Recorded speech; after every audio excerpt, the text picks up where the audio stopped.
Hello friends, welcome back to my channel. मैं हूं आपकी फ्रेंड वर्षा। फ्रेंड कॉम के एंट्रेंस एग्जाम में पूछे जाने वाले जीके के क्वेश्चंस की फ्रेंड्स ये जीके के टॉप 50 क्वेश्चंस हैं जो कि फ्रिक्वेंटली आपके एग्जाम में, अगर हम प्रीवियस ईयर्स की बात करें तो उसमें पूछे गए हैं। तो ये भी एक्सपेक्ट किया जा रहा है कि इस साल भी इन क्वेश्चंस में से कुछ क्वेश्चंस पूछे जाएं।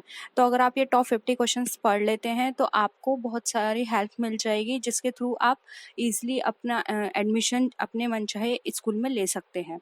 तो स्टार्ट करते हैं वीडियो को। इस वीडियो को लास्ट तक देखिएगा क्योंकि हमने ये सारे प्रीवियस ईयर की वीडियोस, जो प्रीवियस ईयर के क्वेश्चंस हैं वहाँ से हमने ये सारे बन लिए हैं। स्टार्ट करते हैं। देखिए फर्स्ट क्वेश्चन है, भारतीय नेपोलियन की उपाधि किसे दी गई? तो फ्रेंड्स यहाँ पे ऑप्शंस हैं चंद्रगुप्त मौर्य, समुद्रगुप्त, चंद्रगुप्त प्रथम और हर्षवर्धन।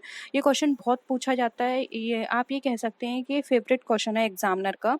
तो देखिए इसका राइट आंसर होगा यहाँ पे option number B, Samudragupta. Samudragupta को भारतीय नेपोलियन भी बोला जाता है। ठीक है, नेक्स्ट क्वेश्चन पे आते हैं।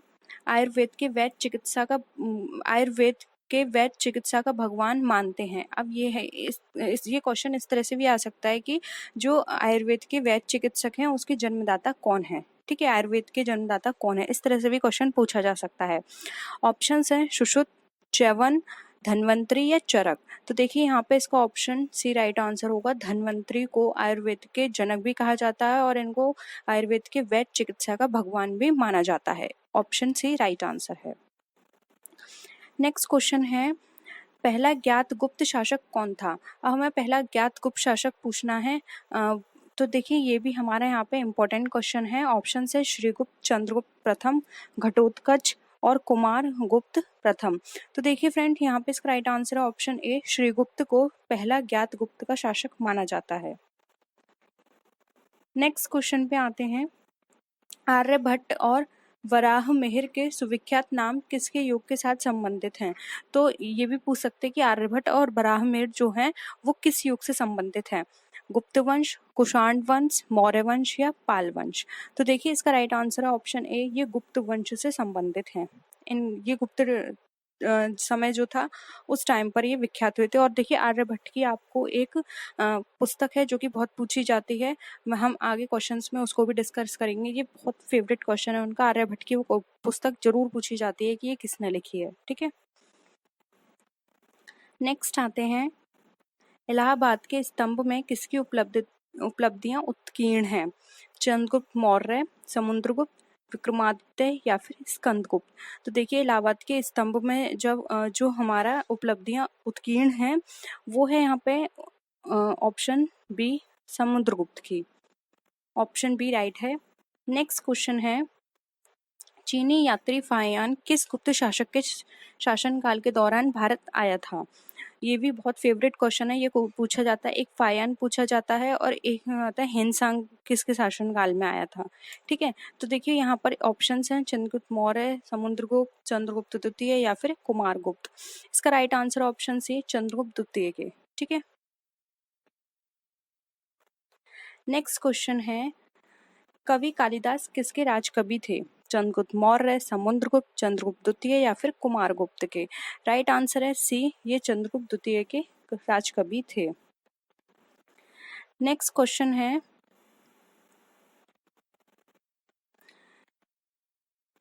गुप्त युग का प्रवर्तक कौन था? घटोत्कच, श्रीगुप्त, चंद्रगुप्त प्रथम या फिर समुद्रगुप्त। तो देखिए यहाँ पर ये क्वेश्चन है, इसका यहाँ पर राइट आंसर होगा यहाँ पे ऑप्शन नंबर बी, श्रीगुप्त। ठीक है, नेक्स्ट क्वेश्चन है, गुप्त राजवंश किस लिए प्रसिद्ध था? कला और स्थापत्य के लिए, साम्राज्यवाद के लिए, राजस्व और भूमि सुधार के लिए या फिर इनमें से कोई भी नहीं। तो ये फेमस था कला और स्थापत्य का के लिए। तो ऑप्शन ए यहाँ पे हमारा क्या हो जाएगा, राइट आंसर। नेक्स्ट क्वेश्चन है, चंद्रगुप्त द्वितीय और किस नाम से जाना जाता था? समुद्रगुप्त, स्कंदगुप्त, विक्रमादित्य या फिर राणागुप्त। तो यहाँ पे ऑप्शन देखते हैं, ऑप्शन सी राइट आंसर होगा। चंद्रगुप्त द्वितीय को विक्रमादित्य के नाम से भी जाना जाता है। नेक्स्ट है, एक महान रोमानी नाटक कादम्बरी का लेखक कौन है? देखिए यहाँ पर ये फेमस पुस्तक आ गई, अगेन वेरी वेरी इंपॉर्टेंट। ये क्वेश्चन भी एग्जाम में आपके बहुत पूछा जाता है, कादम्बरी किसने लिखी है, इसके लेखक कौन है, इस तरह से। ऑप्शन हैं बाणभट्ट, हर्षवर्धन, भास्कर वर्धन या फिर बिंदुसार। तो देखिए यहाँ पे इसका राइट आंसर होगा ऑप्शन ए, कादम्बरी बाणभट्ट द्वारा लिखी हुई है। नेक्स्ट क्वेश्चन है, अगेन ये भी इम्पोर्टेंट है। ये टॉप 50 क्वेश्चंस में हमने सारे इम्पोर्टेंट क्वेश्चंस लिए हैं, तो डेफिनेटली इसमें आपके बहुत सारे क्वेश्चंस ऐसे हैं जो इस बार भी हाँ हम ये बोल सकते हैं कि पूछे जा सकते हैं। वायुमंडलीय दाब मापने का पैमाना है बैरोमीटर, मिलीमीटर, वोल्टमीटर या फिर डेकामीटर। तो राइट आंसर है यहाँ पे ऑप्शन ए, जो कि है हमारा यहाँ पे बैरोमीटर। नेक्स्ट क्वेश्चन है, अमीबा में कुल कितने शैवाल या फिर कोशिका होते हैं? 1, 2, 3 या फिर 4। तो देखिए यहाँ पर ऑप्शन ए राइट है, ए। फ्रेंड्स यहाँ पर आप देख रहे होंगे, जैसे कि मैंने क्वेश्चन पढ़ा अमीबा में कुल कितने, तो फ्रेंड्स यहाँ पर इनकी जो मात्राएं हैं ये यहाँ पर कंप्यूटर मिस्टेक है, क्योंकि ये टाइपिंग बिल्कुल ठीक हुआ था, लेकिन ये शायद सॉफ्टवेयर प्रॉब्लम है जिस वजह से इनकी मात्राएं यहाँ पे शो नहीं हो रही हैं। लेकिन आई होप आपको ये फिर भी समझ में आ रहे होंगे क्वेश्चंस, नहीं तो मैं आपको बोल रही हूँ तो आप उसी टाइम अपनी नोटबुक में लिख सकते हैं, ठीक है। वैसे यहाँ पे इतना प्रॉब्लम नहीं हो रही है इन क्वेश्चंस को देखने में। नेक्स्ट है, नागालैंड भारत का विधिवत राज्य कब बना? 1963, 1964, 1965 या फिर 1966 में। तो ये बना था 1963 में। ऑप्शन ए यहाँ पे हमारा राइट आंसर है। ये क्वेश्चन भी बहुत पूछा जाता है फ्रेंड्स, ये नियुक्तियों से रिलेटेड क्वेश्चंस बहुत आते हैं एग्जाम में, तो आपको नियुक्तियां जरूर पढ़नी है। जैसे प्रधानमंत्री नियुक्ति कौन करता है, राष्ट्रपति की, मुख्यमंत्री की और राज्यपाल की, इस तरह के क्वेश्चंस पढ़ने हैं, ठीक है। मुख्यमंत्री की नियुक्ति की बात की गई है, राज्यपाल, राष्ट्रपति, मुख्य न्यायाधीश या फिर प्रधानमंत्री। तो देखिए यहाँ पर राइट आंसर है ऑप्शन ए, राज्यपाल। मुख्यमंत्री की नियुक्ति करता है राज्यपाल। नेक्स्ट क्वेश्चन है, रेफ्रिजरेटर में कौन सी गैस प्रयुक्त होती है? फ्योन, ऑक्सीजन, कार्बन या फिर नाइट्रोजन। राइट आंसर है यहाँ पे ऑप्शन नंबर सी, फ्योन। नेक्स्ट क्वेश्चन है, इलेक्ट्रॉन के खोजकर्ता कौन है?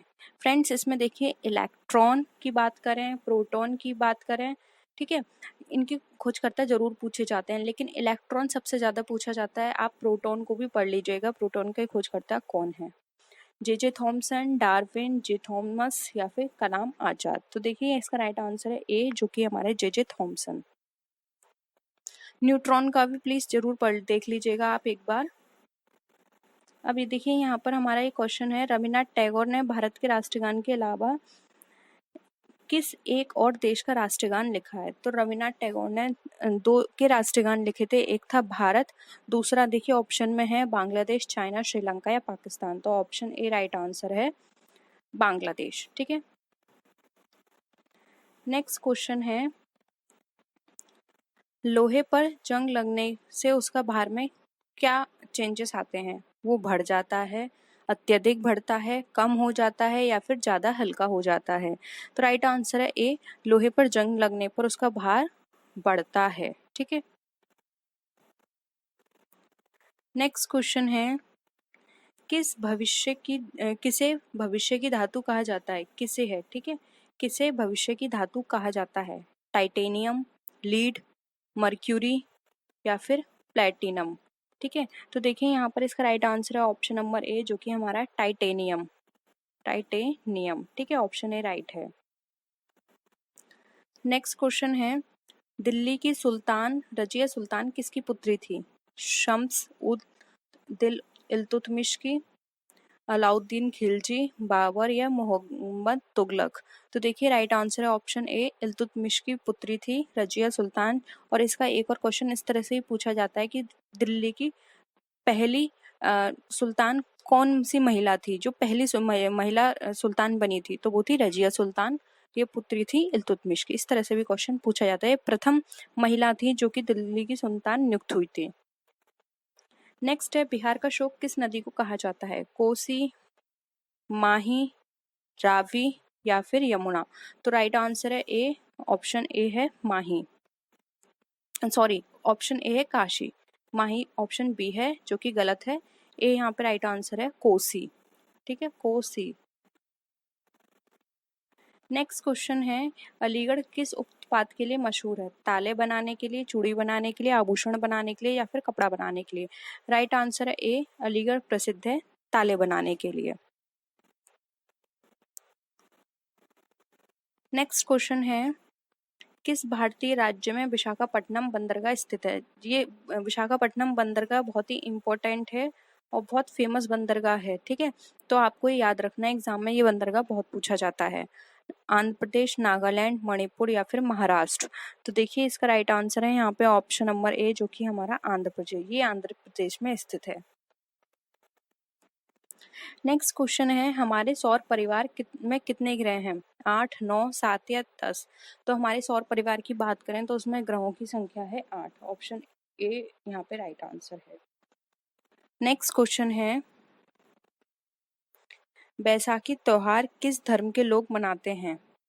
सिख धर्म के लोग, हिंदू, मुस्लिम, ईसाई? तो बैसाखी त्योहार जो है वो सिख धर्म के लोग मनाते हैं। ऑप्शन ए यहाँ पे हमारा राइट आंसर है। नेक्स्ट क्वेश्चन है, अगेन वेरी वेरी इंपॉर्टेंट। कुछ क्वेश्चंस ऐसे हैं जो कि फेवरेट हैं, देख लीजिएगा, इस बार भी हो सकता है ये क्वेश्चंस पूछे जाएं क्योंकि मोस्टली हर बार पूछे जाते हैं। एक क्वेश्चन और है जो कि है जो हमारा मुड़कोपनिषद से है, सत्यमेव जयते, वो मुड़कोपनिषद से लिया गया है। तो ये क्वेश्चन भी बहुत पूछा जाता है कि सत्यमेव जयते कहाँ से लिया गया है, ठीक है। लास्ट ईयर भी एक क्वेश्चन आया था। फिरदौसी, अकबर, नवाब पटौदी या फिर गजल खान? तो शहनामा लिखी है हमारी फिरदौसी ने। ऑप्शन ए राइट आंसर है। फ्रेंड्स, ये किसी पर्टिकुलर एक यूनिवर्सिटी के लिए नहीं है, ये ऑलमोस्ट सारी यूनिवर्सिटी के लिए, क्योंकि ये कॉमन क्वेश्चंस हैं। आप सिर्फ इसी एग्जाम के लिए नहीं, इसके अलावा और भी एग्जाम्स होंगे, ये उसमें भी हेल्प करेगी। फिर वो आपके चाहे आपके जॉब एग्जाम्स हों, आपके एंट्रेंस एग्जाम हों, आपके ग्रेजुएशन लेवल के लिए, आपके पोस्ट ग्रेजुएशन लेवल के लिए, ये सबके लिए इम्पोर्टेंट है, ठीक है। ये पर्टिकुलर किसी एक यूनिवर्सिटी को लेकर नहीं बनाया गया है। नेक्स्ट है, कौन सी रेखा विषुवत रेखा के समांतर है? अक्षांश, देशांतर, भूमध्य रेखा या फिर बाह्य रेखा? तो देखिए यहाँ पे इसका राइट आंसर है ए, जो कि हमारा अक्षांश। नेक्स्ट क्वेश्चन है, अगेन वेरी इंपॉर्टेंट है, प्लासी फेमस है उनके लिए। प्लासी का युद्ध बहुत पूछा जाता है। प्लासी का युद्ध कब हुआ था? 1757, 1756, 1758 या फिर 1759? राइट आंसर है ए, 1757 में। इसके अलावा फ्रेंड्स एक और युद्ध है जो कि है बक्सर का, क्योंकि फ्रेंड्स बहुत सारे क्वेश्चन ऐसे थे जो कि लगता है कि ये भी पूछे जा सकते हैं, ये भी पूछे जा सकते हैं। अगर आप चाहते हैं कि हम उन क्वेश्चंस को भी डिस्कस करें तो कमेंट सेक्शन में बताइएगा, क्योंकि यहाँ पर हम बस टॉप 50 क्वेश्चंस की बात कर रहे हैं, लेकिन आप चाहते हैं कि हम टॉप 100 या टॉप 150 क्वेश्चंस डिस्कस करें, क्योंकि कुछ क्वेश्चंस ऐसे और रह गए हैं जो कि हमें लगता है कि हाँ ये भी चांसेस हैं कि आ सकते हैं, हम उनको भी उसमें फिर डिस्कस करेंगे, ठीक है। अगर आप चाहते हैं तो कॉमेंट सेक्शन में बता दीजिएगा। देखिए नेक्स्ट क्वेश्चन है हमारा 1857, अगेन वेरी इंपॉर्टेंट। 1857 की जो लड़ाई है वो बहुत इंपॉर्टेंट है, उससे बहुत क्वेश्चन है जो कि लगता है कि आपके एग्जाम में पूछे जा सकते हैं।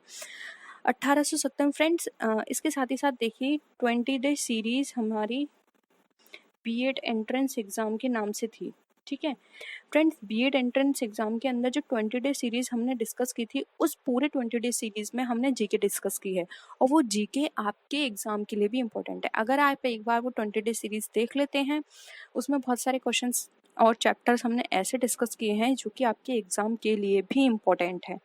प्लीज़ आप उनको देख लीजिएगा, और अगर आप उन 20 डे सीरीज को देखना चाहते हैं तो आप मुझे बता दीजिएगा, मैं आपको उसका लिंक प्रोवाइड कर दूंगी, जिससे आप डायरेक्ट प्लेलिस्ट में जाके उनको देख सकें।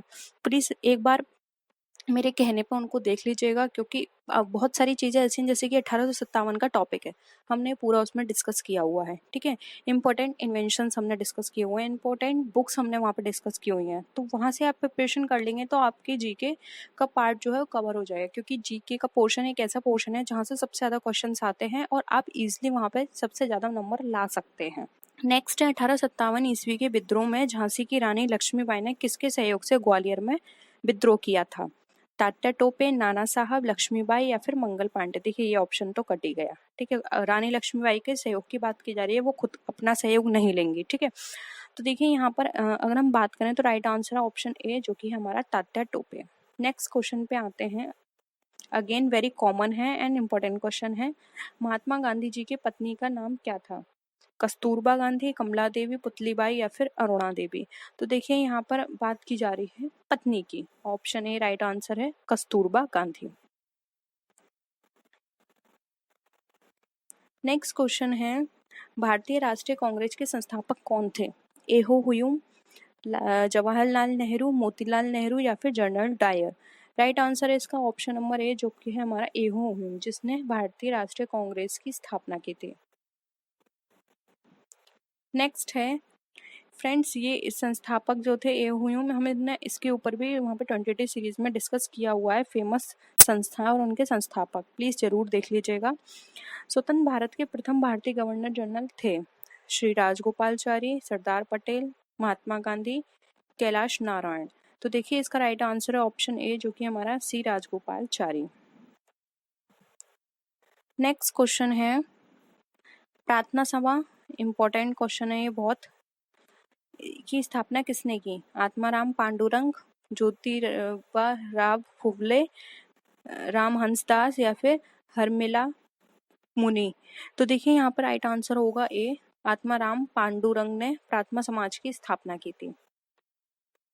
नेक्स्ट क्वेश्चन है, चोल प्रशासन की मुख्य विशेषता क्या थी? ग्राम स्वायत्तता, धर्मनिरपेक्षता, आत्मशासन या फिर स्वतंत्रता। तो देखिए इसका राइट आंसर है ए, ग्रामीण स्वायत्तता इनकी प्रमुख विशेषता थी।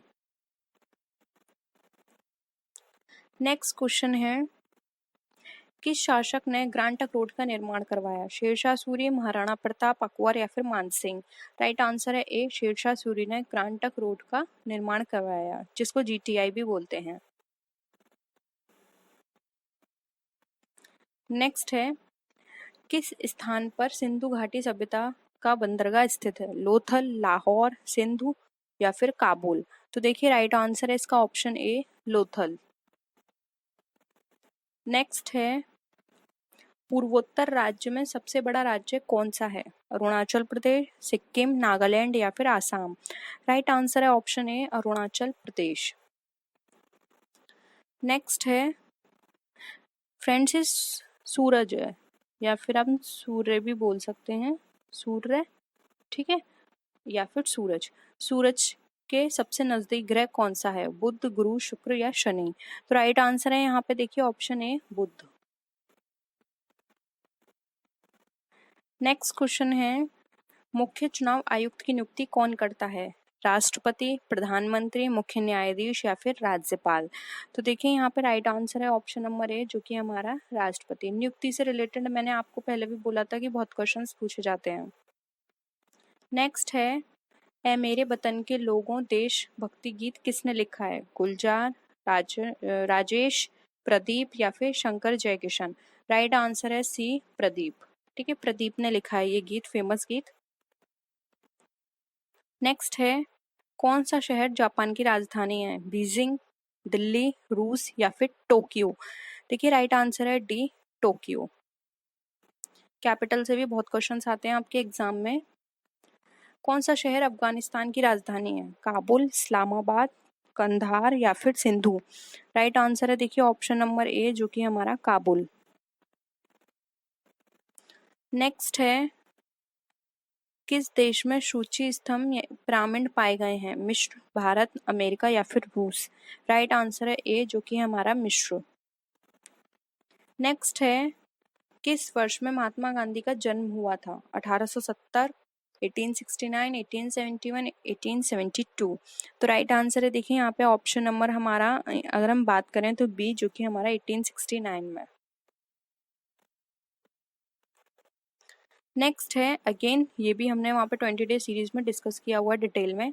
रेल पथ के मीटर गेज की चौड़ाई कितनी होती है? 1 मीटर, 2 मीटर, 5 मीटर या फिर 6 मीटर। राइट आंसर है 1 मीटर। ये 3 तरह के होते हैं फ्रेंड्स, इनकी चौड़ाई 3 तरह की होती है, उनका अलग अलग मेजरमेंट होता है। तो ये तीनों हमने वहाँ पे डिस्कस किए हुए हैं, आप एक बार जरूर देख लीजिएगा। विश्व का सबसे बड़ा महाद्वीप कौन सा देश है? एशिया, अंटार्कटिका, दक्षिणी अमेरिका या फिर उत्तरी अमेरिका। राइट आंसर है यहाँ पे ऑप्शन ए, जो कि है हमारा एशिया। नेक्स्ट है, भारतीय गणराज्य के प्रथम राष्ट्रपति कौन थे? दादा भाई नौरोजी, भीमराव अंबेडकर, डॉक्टर राजेंद्र प्रसाद या फिर महात्मा गांधी? तो देखिए राइट आंसर है यहाँ पे अगर हम बात करें तो ऑप्शन नंबर सी, जो कि हमारा doctor Rajendra Prasad. Next question है, माउंट एवरेस्ट पर चढ़ने वाले प्रथम व्यक्ति हैं? तेनजिन नांग, गिलरमाउंटेन, चंद्रनाथ या फिर गिरोशमो? तो देखिए ऑप्शन यहाँ पे ए राइट आंसर है, तेनिजेन नाव ये प्रथम व्यक्ति थे जो कि एवरेस्ट पर चढ़े थे। नेक्स्ट है, ध्वनि की चाल की अधिकतम किस में होती है? स्टीलम, लोटम, जस्तम या फिर पीतलम? तो देखिए फ्रेंड्स, इसका ऑप्शन ये आंसर आपको मुझे देना है, ठीक है। एक तो क्वेश्चन आप सर्च कर सकते हैं, अगर आपको पता है तो आप बताइए, नहीं तो आप गूगल पे सर्च करिए, ठीक है। क्योंकि एक क्वेश्चन का आंसर आपको यहाँ पे मुझे बताना है कमेंट सेक्शन में। और प्लीज़ 20 डे सीरीज को देखना मत भूलिएगा, मैं आपको डिस्क्रिप्शन बॉक्स में लिंक दे दूंगी, एक बार जरूर देख लीजिएगा, आपको पूरे जीके को कॉन्सेप्ट वहाँ पे क्लियर हो जाएंगे। वहाँ पे बहुत सारे टॉपिक मैंने ऐसे करे हैं जो कि एग्जाम में पूछे जाते हैं, जैसे कि वहाँ पर मैंने आपके साथ डिस्कस किए हुए हैं हमारी लेयर्स, ठीक है, जैसे स्ट्रेटोस्फेयर, मेसोस्फेयर, ये सारी लेयर्स हमने वहाँ पे डिस्कस करी हैं। अर्थ के बारे में डिस्कस किया है, वाटर के बारे में डिस्कस किया है, ठीक है। तो ये सारी चीजें आपको पता होनी चाहिए। तो फर्स्ट क्वेश्चन है, तूती बोलना मुहावरे का सही अर्थ क्या है? रोब होना, प्यार होना, झगड़ा होना या फिर संगीत बजना? तो फ्रेंड्स, अगर हम किसी की तूती कहते हैं ना कि उसकी तूती बोल रही है, तो इसका मतलब होता है रॉब होना, यानी कि किसी पर्सन का रॉब होता है, तब वो इस तरह के वहां पे मुहावरे यूज किए जाते हैं। तो इसका राइट आंसर होगा ऑप्शन नंबर ए, रॉब होना। सेकंड क्वेश्चन पे आते हैं, तिल का ताड़ करना मुहावरे का सही अर्थ क्या है? फर्स्ट ऑप्शन है तुच्छ बात को महत्व देना, बी ऑप्शन है छोटी चीज को बड़ा कर देना, सी ऑप्शन है सच्चे व्यक्ति को झूठा साबित करना या फिर डी ऑप्शन है निर्लज्ज होना। तो फ्रेंड्स, अगर हम बात करें तिल का ताड़ करने की, तो तिल का ताड़ का मतलब होता है, जैसे हम नॉर्मली भाषा यूज करते हैं तो उसमें हम ये बोलते हैं कि यार इतनी छोटी सी बात थी, तुम तिल का ताड़ क्यों बना रहे हो? तो इसका मतलब होता है तिल के ताड़ बनाने का कि छोटी चीज को बड़ा करके बताना। तो फ्रेंड्स, यहाँ पे जो इसका राइट आंसर होगा वो होगा ऑप्शन नंबर बी, छोटी चीज को बड़ा कर देना। नेक्स्ट क्वेश्चन पे आते हैं, थर्ड क्वेश्चन है हमारा, कमर कसना, यानी कि फ्रेंड्स कमर कसने का हमें यहाँ पे बताना है कि सही अर्थ क्या है? सतर्क रहना, दंडित करना, दृढ़ निश्चय करना या फिर परिश्रम करना? तो फ्रेंड्स, यहाँ पर कमर कसने का मतलब होता है दृढ़ निश्चय करना। जैसे हम कहते हैं ना, या अब तुम्हारे एग्जाम्स आने वाले हैं, अब तुम ना कमर कस लो और कस के मेहनत करो, तो उसका मतलब होता है कि दृढ़ निश्चय कर लो कि ये एग्जाम तुम्हें पास करना है। तो ऑप्शन सी यहाँ पे तुम्हारा राइट आंसर होगा। नेक्स्ट क्वेश्चन पे आते हैं, अनुनय विनय से भी न पसीजना, इनमें से किस मुहावरे का अर्थ है? अटल रहना, जड़ हो जाना, टस से मस ना होना या फिर अहिल्य बनना? तो फ्रेंड्स, अगर हम बात करें अनुनय विनय से भी ना पसीजना, इसका मतलब यहाँ पर ये होता है कि हम कहते हैं ना, यार हमने तुमसे इतनी विनती कर ली, इतनी रिक्वेस्ट कर ली, फिर भी तुम अनुनय विनय से नहीं पसीज रहे हो, तो इसका मतलब होता है टस से मस ना होना। तो ऑप्शन सी यहाँ पे तुम्हारा राइट आंसर है। नेक्स्ट क्वेश्चन पे आते हैं, स्वावलंबी होना किस मुहावरे का अर्थ है? ऑप्शंस हैं, ऑप्शन ए है अपने पैरों पर खड़े होना, बी ऑप्शन है अपने पैरों पर कुल्हाड़ी मारना, सी ऑप्शन है आसन डोलना, डी ऑप्शन है अपना उल्लू सीधा करना। तो फ्रेंड्स, स्वावलंबी होना का मतलब होता है यहाँ पर अपने पैरों पर खड़ा होना। कहते हैं ना वो बहुत स्वावलंबी है, यानी कि अपने आप किसी पर निर्भर ना होना, आप अपने अनुसार अपना कार्य करें, तो ये होता है अपने पैरों पर खड़ा होना। तो ऑप्शन ए यहाँ पे राइट आंसर है। नेक्स्ट क्वेश्चन पे आते हैं, पहले हम इंस्ट्रक्शंस पढ़ लेते हैं। प्रश्नों में दिए गए मुहावरे के अर्थ बताने और 4-4 विकल्प दिए गए, सेम वही है ऊपर की तरह। घी में दिए जलाना, यानी कि घी में दिए जलाने का इसमें हमें अर्थ बताना है। ऑप्शन ए है रोशनी करना, ऑप्शन बी है पूजा करना, ऑप्शन सी है खुशी मनाना या फिर ऑप्शन डी है धनवान होना। तो फ्रेंड्स, घी में दिए जलाने का मतलब होता है खुशी मनाना। तो फ्रेंड्स, यहाँ पर राइट आंसर होगा सी, क्योंकि फ्रेंड्स नॉर्मली जब कोई खुशी का माहौल होता है तो इस तरह के मुहावरे यूज किए जाते हैं कि घी के दिए जलाओ, यानी कि जब हम किसी को खुशखबरी देते हैं तो हम उसको बोलते हैं कि घी के दिए जलाओ, एक बहुत बड़ी खुशखबरी आने वाली है। तो खुशी मनाने का मतलब होता है घी के दिए जलाना। नेक्स्ट क्वेश्चन है सिर चढ़ाना। ऑप्शंस है बहुत आदर करना, सेकंड ऑप्शन है बहुत आजादी देना, थर्ड ऑप्शन है पुष्प चढ़ाना, डी ऑप्शन है हमारा चिंता करना। तो फ्रेंड्स सर चढ़ाने का मतलब होता है बहुत आजादी देना। हम कहते हैं ना उसको ज्यादा सर पे मत चढ़ाओ, वो अपनी मनमानी करती है या करता है, तो इसका मतलब होता है आपने उसको बहुत आजादी दे रखी है, उसका जो मन करता है वो वही काम करता है। तो ऑप्शन बी यहाँ पे राइट आंसर है, बहुत आजादी देना। नेक्स्ट क्वेश्चन पे आते हैं। अदृश्य शत्रु अर्थ के अनुरूप उपयुक्त मुहावरा में बताना है, यानी कि मीठी छुरी, मुंह में राम बगल में छुरी, पेट में दाढ़ी, या फिर आस्तीन का सांप। तो फ्रेंड्स अगर हम यहाँ पर बात करें तो लगभग हमारे options A B and D, ये हमारे ऑप्शंस लगभग सेम हैं, तो हमें देखना होगा कि यहाँ पे करेक्ट आंसर क्या होगा। तो फ्रेंड्स मीठी छुरी में तो यहाँ पर ये मोस्टली वहां यूज किया जाता है जब कोई ऊपर से अच्छा बोलता है और अंदर से वो कड़वा होता है। ठीक है, ऊपर से अच्छा अच्छा आपकी तारीफ करना। मुंह में राम बगल में छुरी, यानी कि यहाँ पर ये तब होता है जब हम इस तरह के सेंस में भी इसको यूज कर देते हैं कि ऊपर से तो वो अच्छा बन के दिखाता है लेकिन अंदर से वो उतना ही विपरीत होता है। पेट में दाढ़ी का भी साइंस इसी तरह से लगाया जाता है, लेकिन यहाँ पे अगर हम अदृश्य शक्तियों की बात करें तो इसका मतलब होगा आस्तीन का सांप। यानी कि ये वर्ड हम तब भी यूज कर सकते हैं कि अपने ही घर में होते हुए लोगों को हम कहते हैं कि बाहर वाले ऐसे हैं, बाहर वाले हमारे दुश्मन है, जबकि हमारे घर में खुद जब इसके लिए ज्यादातर ये भी यूज किया जाता है कि घर का भेदी लंका ढाए। ठीक है, ये मुहावरा भी इसमें यूज किया जा सकता है अदृश्य शत्रु में। यानी कि अपने ही लोग अपनी ही हमें लगता है कि अपने हैं, लेकिन वही जाके हमारे जो भी राज होते हैं बाहर जाके बोल देते हैं। तो यहाँ पे अदृश्य शत्रु का जो राइट आंसर होगा वो होगा ऑप्शन डी, आस्तीन का सांप होना। नेक्स्ट क्वेश्चन पे आते हैं। हाथ पसारना मुहावरे का अर्थ क्या है? ऑप्शन ए है मांगना, ऑप्शन बी है विस्तार करना, ऑप्शन सी है देना, ऑप्शन डी है लेना। तो फ्रेंड्स अगर हम बात करें हाथ पसारने की, तो फ्रेंड्स हाथ पसारने में जब हम कहते हैं ना जब देखो तब वो हाथ पसार के आ जाते हैं हमारे पास, यानी कि कभी भी कोई भी हमसे कर्ज लेने आता है या फिर कोई मदद लेने आता है तो आ जाता है, लेकिन उसके बाद वो हमारी कोई इज्जत नहीं करता। तो हम कहते हैं ना कि वो जब देखो तब हमारे घर हाथ पसार के आ जाते हैं। तो हाथ पसारने का मतलब होता है कुछ मांगना। तो ऑप्शन ए यहाँ पे राइट आंसर है। नेक्स्ट क्वेश्चन पे आते हैं। घड़ों पानी पड़ना मुहावरे का सही अर्थ क्या है? ऑप्शन ए भयभीत होना, ऑप्शन बी लज्जित होना, ऑप्शन सी कीचड़ होना, या फिर ऑप्शन डी हार मान लेना। तो फ्रेंड्स अगर हम बात करें घड़ों पानी भरने का, तो घड़ों पानी का मतलब होता है, बस फ्रेंड्स आप देखिए अगर हम हैं और कोई हमारे ऊपर घड़ों पानी भरते तो इससे क्या हो जाएगा, हम पूरे गीले हो जाएंगे और हमारी इंसल्ट हो जाएगी। सेम उसी तरह से इसका मतलब यहाँ पर यह है लज्जित होना। तो ऑप्शन बी यहाँ पे राइट आंसर है। नेक्स्ट क्वेश्चन पे आते हैं। आगे डैश पीछे खाई मुहावरे के रिक्त स्थान भरना है। ऑप्शन है झरना, पहाड़, कुआं, नदी।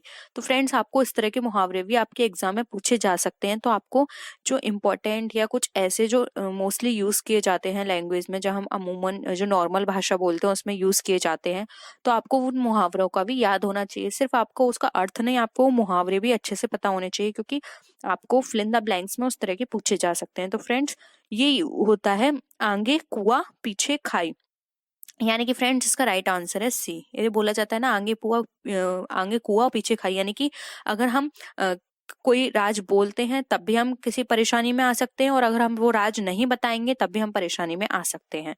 तो ये हो गया आगे कुआं पीछे खाई। आई होप यहाँ पे आपको सारी चीजें क्लियर हो रही होंगी। अगर किसी भी क्वेश्चन में फिर भी आपको डाउट लगता है तो कमेंट सेक्शन में जरूर बताइएगा। नेक्स्ट क्वेश्चन पे आते हैं। कलम तोड़ना मुहावरे का अर्थ क्या है? ऑप्शन ए जज के द्वारा मृत्युदंड सुनाना, अपना संबंध तोड़ना, लिखे हुए को काट देना, या फिर बहुत अच्छा लिखना। तो फ्रेंड्स अगर हम यहाँ पे बात करें कलम तोड़ने की, तो फ्रेंड्स कलम तोड़ने का मतलब यहाँ पर होता है कि कलम तोड़ते हैं ना, तो इसका मतलब होता है अपना संबंध तोड़ देना उससे। तो ऑप्शन भी यहाँ पे राइट आंसर है, क्योंकि जज कलम तभी तोड़ता है जब हम कहते हैं हमने देखा होगा कि जब कोई भी केस सुनाता है जज, तो अपनी कलम तोड़ देता है। तो उसका मतलब होता है कि अब ये केस बंद किया जा रहा है, अब इससे उसका कोई संबंध नहीं है, इसलिए लास्ट में जब जजमेंट दिया जाता है तो उसको कलम को तोड़ दिया जाता है। तो इसका मतलब यहाँ पर ऑप्शन बी राइट है, अपना संबंध तोड़ना। नेक्स्ट क्वेश्चन पे आते हैं, हाथ का मैल मुहावरे का क्या अर्थ है? तो फ्रेंड्स, अगर हम यहाँ पे ऑप्शन की बात करें तो ऑप्शन है कीमती वस्तु, तुच्छ वस्तु, गंदी वस्तु या फिर अच्छी वस्तु। तो फ्रेंड्स, हाथ का मैल का मतलब होता है तुच्छ वस्तु, यानी कि फ्रेंड्स जैसे हम कहते हैं ना, या पैसा तो हाथ का मैल है, कभी भी आ जाएगा, इंसान कीमती है, यानी कि फ्रेंड्स ये पैसा जो है ये तो तुच्छ वस्तु है, इसको हम कभी भी कमा सकते हैं। लेकिन अगर एक इंसान चला गया या फिर एक इंसान को की नजरों से हम गिर गए तो यहाँ पे बहुत प्रॉब्लम हो सकती है। पैसा तो हम कितना भी कमा सकते हैं और कभी भी कमा सकते हैं, उसकी कोई एज नहीं है। लेकिन एक इज्जत कमाने की एक अगर आपकी एक बार अब बेइज्जती हो गई तो आप दोबारा से उस इज्जत को नहीं कमा सकते हो। तो यहाँ पे आपका ऑप्शन बी राइट आंसर होगा। नेक्स्ट क्वेश्चन पे आते हैं, ढिंढोरा पीटना मुहावरे का क्या अर्थ है? संघर्ष करना, समय व्यतीत करना, व्यर्थ का काम करना या फिर बातों को प्रचारित करना। तो फ्रेंड, ढिंडोरा पीटने का मतलब होता है बातों को प्रचारित करना। आपने सुना होगा फ्रेंड्स, कभी भी हम इस तरह की चीज हमारे साथ होती थी, जब हमारे बोर्ड एग्जाम के रिजल्ट आते थे तो वहां पे क्या होता था, जो भी हमारे आसपास के मोहल्ले में लोग रहते हैं, आंटियां जो होती हैं, वो क्या करती हैं, अगर उनके बच्चों के अच्छे मार्क्स आ जाते हैं तो वो जगह जगह जाके ढिंडोरा पीटती हैं कि इतने परसेंट आ गए, इतने परसेंट आ गए। तो ये नॉर्मली लोग कहते हैं कि वो देखो, अगर उसका बच्चा पास हो गया है तो जगह जगह जाके ढिंडोरा पीट रही है, और अगर फेल हो गया है तो वो वहां पे जाके किसी को नहीं बताते हैं। ये तो एक होता है कि बातों को प्रचारित करना, कि हाँ उनके बच्चे के वहां पे बोर्ड एग्जाम में अच्छे नंबर आए हैं। तो आई होप आपको ढिंडोरा पीटने का यहाँ पे अर्थ क्लियर हुआ होगा। ढिंडोरा पीटने का मतलब होता है बातों को प्रचारित करना। नेक्स्ट क्वेश्चन पे आते हैं, उंगली में आटा गीला करना मुहावरे का क्या अर्थ है? अकारण नुकसान होना, कामकाज बंद होना, मुसीबत में ही मुसीबत आना या फिर व्यर्थ में काम करना। तो फ्रेंड्स, उंगली में आटा गीला करने का, फ्रेंड्स वैसे इस मुहावरे को थोड़ा अलग तरीके से भी ये आ सकता है, जो कहते हैं ना कंगाली में आटा गीला होना। मेन मुहावरा ये होता है, लेकिन यहाँ पे दिया है उंगली में आटा गीला करना, हमें यहाँ पर देखना है। तो फ्रेंड्स, उंगली में आटा गीला करने का यहाँ पे मतलब होता है व्यर्थ का काम करना।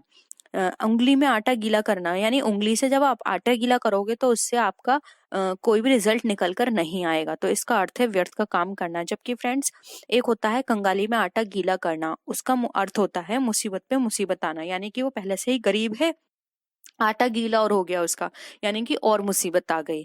तो आई होप ये दोनों आपके मुहावरों में आपको डिफरेंस समझ में आया होगा। इसका अर्थ है व्यर्थ का काम करना। नेक्स्ट क्वेश्चन पे आते हैं,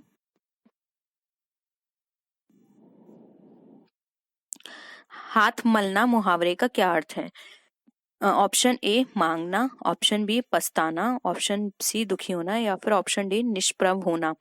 तो फ्रेंड्स, हाथ मलने का अगर हम यहाँ पे बात करें तो हाथ मलने का काम हो मतलब होता है यहाँ पे पछताना। जैसे कहते हैं ना, अब पछताने से क्या होता है, अब तो आपका जो होना था सो हो गया, तो इसका मतलब होता है कि अब हाथ मलने से क्या फायदा, अब तो जो नुकसान होना था वो हो गया, हमें आगे का सोचना चाहिए।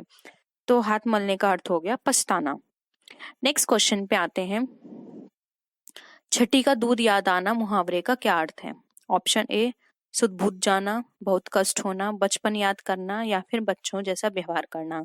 तो फ्रेंड, छठी का दूध याद आने का मतलब यहाँ पर होता है कि हमें बहुत कष्ट होना, यानी कि हम कहते हैं ना छठी का दूध अब उसको याद आएगा, यानी कि अब समझ में आएगा, अब उसको बहुत कष्ट होंगे। तो इसका जो राइट आंसर होगा वो होगा ऑप्शन बी।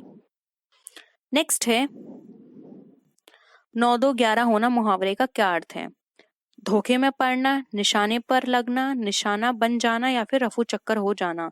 तो फ्रेंड, 9-2-11 का मतलब होता है रफू चक्कर हो जाना, यानी कि किसी को धोखा देके भाग जाना, वहां से मतलब एकदम ही गायब हो जाना, किसी को पता ना चलना और आप एकदम वहां से रफू चक्कर हो गए। तो 9-2-11 का मतलब होता है रफू चक्कर होना। नेक्स्ट क्वेश्चन पे आते हैं, लोहे के चने चबाना मुहावरे का क्या अर्थ है? भूख लगना, कठिन संघर्ष में फंसना, युद्ध करना या फिर चने भूनना। तो फ्रेंड, लोहे के चने चबाने का मतलब होता है यहाँ पर कठिन संघर्ष में फंसना। कहते हैं ना, उसने हाँ वहां पे उसने उनको लोहे के चने चबा दिए, यानी कि उनको कठिन संघर्ष में फंसा दिया। ज्यादातर लोहे के चने चबाने का मुहावरा वहाँ यूज किया जाता है जब हम अपनी आर्मी की बात करते हैं। तब हम कहते हैं कि हमारी आर्मी ने जो दुश्मन की आर्मी थी, दुश्मन के जो आतंकवादी थे उनके लोहे के चने चबा दिए। तो यहाँ पर क्या होता है, कठिन संघर्ष में फंसना। नेक्स्ट क्वेश्चन में आते हैं, कान पर जू ना रेंगना मुहावरे का क्या अर्थ है? माथे में जू रेंग होना, बात को अनसुना करना, कान में कीड़े होना, या फिर बिल्कुल भी नहीं सुनना। तो फ्रेंड्स, कान में जू रेंगने का मतलब होता है बात को अनसुना करना। यानी कि हम कहते हैं ना, जब हम किसी से बात कर रहे होते हैं वो हमारी बातों पे ध्यान नहीं देता, अनसुना करते, तो हम कहते हैं कान पे जू नहीं रेंग रही। यानी कि बातों को वो सुन तो रहा है लेकिन अनसुना कर रहा है। ठीक है, तो ऑप्शन बी यहाँ पे हमारा राइट आंसर है। नेक्स्ट है, बीड़ा उठाना मुहावरे का क्या अर्थ है? पान लगाना, किसी काम का भार लेना, मरने को तैयार होना, या फिर बेकाम कार्य करना। तो फ्रेंड्स, बीड़ा उठाने का मतलब होता है किसी काम का भार लेना। जैसे कहते हैं ना, हमने सफाई का बीड़ा उठाया है, हम अपनी सिटी को क्लीन करके रहेंगे, कहीं भी गंदगी नहीं फैलाएंगे, और जहां भी गंदगी होगी हम उसकी सफाई करेंगे। यानी कि हमने ये बीड़ा उठाया है सफाई का, तो इसका मतलब होता है किसी काम का भार लेना। तो यहाँ पे हमारा ऑप्शन बी राइट आंसर है। नेक्स्ट क्वेश्चन है, आस्तीन का सांप मुहावरे का क्या अर्थ है? बहुत प्यारा, पीठ पर घाव होना, सांप काटना, या फिर दोस्त के रूप में दुश्मन का काम करना। तो फ्रेंड्स, इसका राइट आंसर है डी, दोस्त के रूप में दुश्मन का काम करना। वो ऊपर से तो दिखाता है दोस्त है, लेकिन वो दुश्मन की तरह काम कर रहा है, तो वो होता है आस्तीन का सांप। नेक्स्ट है, नेक्स्ट क्वेश्चन है, कान भरना मुहावरे का क्या अर्थ है? बहकाना, बहकावे में आना, बहक जाना, या फिर कान में तेल डालना। तो फ्रेंड्स, कान भरने की अगर हम बात करें तो इसका मतलब होता है बहकाना, यानी कि कोई किसी को बहका रहा है, उसके कान भर रहा है। तो राइट आंसर होगा ऑप्शन नंबर ए, बहकाना। नेक्स्ट क्वेश्चन पे आते हैं, हजामत बनाना मुहावरे का क्या अर्थ है? आर्थिक तंगी होना, बेवकूफ बनाना, उपहास करना, या फिर नरमी से काम करना। तो फ्रेंड्स, यहाँ पर अगर हम बात करें कि हजामत बनाने का क्या अर्थ होता है, तो फ्रेंड्स, हजामत बनाने का मतलब यहाँ पर है बेवकूफ बनाना, कि वो किसी को बेवकूफ बना रहे हैं, तो वहां पे यूज किया जाता है उसने तो तेरी हजामत बना दी। यानी कि फ्रेंड्स, यहाँ पर जो राइट आंसर होगा वो होगा ऑप्शन नंबर बी, बेवकूफ बनाना। नेक्स्ट क्वेश्चन पे आते हैं, हौसला पस्त होना मुहावरे का क्या अर्थ है? उत्साह ना रह जाना, इच्छा पूर्ण होना, भय का कारण, या फिर खाली बैठे रहना। तो फ्रेंड्स, हौसला पस्त होने का यहाँ पे जो राइट आंसर होगा वो होगा उत्साह ना रह जाना। यानी कि हौसला पस्त हो गया, उसके अंदर जो उत्साह था वो खत्म हो गया। तो राइट आंसर होगा ऑप्शन नंबर ए। नेक्स्ट क्वेश्चन पे आते हैं, हाँ में हाँ मिलाना मुहावरे का क्या अर्थ है? खुशामद करना, हार मान लेना, बुद्धि ठीक होना, या फिर तेज चलना। तो फ्रेंड्स, हाँ में हाँ की अगर बात करें, हाँ में हाँ मिलाने की, तो इसका राइट आंसर होगा खुशामद करना। ठीक है, तो फ्रेंड्स, राइट आंसर है खुशामद करना। नेक्स्ट क्वेश्चन है, सिर पर सवार होने का क्या अर्थ होगा? पीछे पड़ना, शोक करना, प्रतिवाद करना, या फिर चकित होना। तो फ्रेंड्स, अगर हम बात करें सिर पर सवार होने की, तो इसका राइट आंसर होता है पीछे पड़ना। कहते हैं ना, सिर पे सवार हो गया वो, तो यानी कि वो किसी चीज के पीछे पड़ गया। तो राइट आंसर होगा ऑप्शन नंबर ए। नेक्स्ट क्वेश्चन पे आते हैं, मुंह की खाना मुहावरे का क्या अर्थ है? बुरी तरह हारना, मुंह से खाना, तंग करना, या फिर विरोध करना। तो फ्रेंड्स, मुंह की खाने का मतलब होता है बुरी तरह से हारना। जब कोई पर्सन बुरी तरह से हार जाता है तो वहां पर यूज किया जाता है कि वो तो मुंह की खा गया, या फिर किसी को बहुत लॉस हो जाता है तब कहते हैं कि उसको तो मुंह की खानी पड़ी। तो यहाँ पे राइट आंसर होगा ऑप्शन नंबर ए। नेक्स्ट है, मुट्ठी गर्म करना मुहावरे का क्या अर्थ होगा? आग तापना, घूस देना, मुक्का मार लगाना, या फिर धाक जमाना। तो फ्रेंड्स, मुट्ठी गर्म करने का यहाँ पर मतलब है ऑप्शन नंबर बी, यहाँ पे राइट आंसर होगा घूस देना। किसी को जब हम घूस देते हैं तो हम कहते हैं ना, मुट्ठी गर्म करिए हमने उसकी, हमारा काम तो हो जाएगा, यानी कि हमने उसको घूस दे दिया, अब हमारा काम हो जाएगा। तो ऑप्शन बी राइट आंसर है। नेक्स्ट क्वेश्चन है आज का, पहाड़ टूट पड़ना मुहावरे का क्या अर्थ है? भारी विपत्ति आना, खूब लाभ कमाना, इज्जत बचाना या फिर तूफान आना। तो फ्रेंड्स अगर हम बात करें पहाड़ टूट पड़ने की, तो पहाड़ टूट पड़ने का मतलब होता है भारी विपत्ति आना। कहते हैं ना यार उसके परिवार पर तो पहाड़ टूट पड़ा है, इस बहुत ही प्रॉब्लम में है उसका परिवार, यानी कि उस पर बहुत बड़ी विपत्ति आ गई है, भारी विपत्ति या फिर बहुत ज्यादा परेशानी उसके ऊपर आ गई है। तो यहाँ पे इसका जो राइट आंसर होगा वो होगा भारी विपत्ति आना। जी फ्रेंड्स, इसमें आपको जो बाहर जो वैल्यूज दिख रही हैं ये 9, 11, 23 एंड 6, आपको क्या करना है, इन वैल्यू को ऐड करना है। जब इन वैल्यू को ऐड कर लेंगे तो आपको जो आंसर मिलेगा वो होगा 49। सेम उसी तरह से फ्रेंड्स आपको क्या करना है, आपको 7, 12, 8 एंड 13 इन चारों वैल्यू को ऐड करना है और आपको मिलेगा जो वैल्यू वो है 40।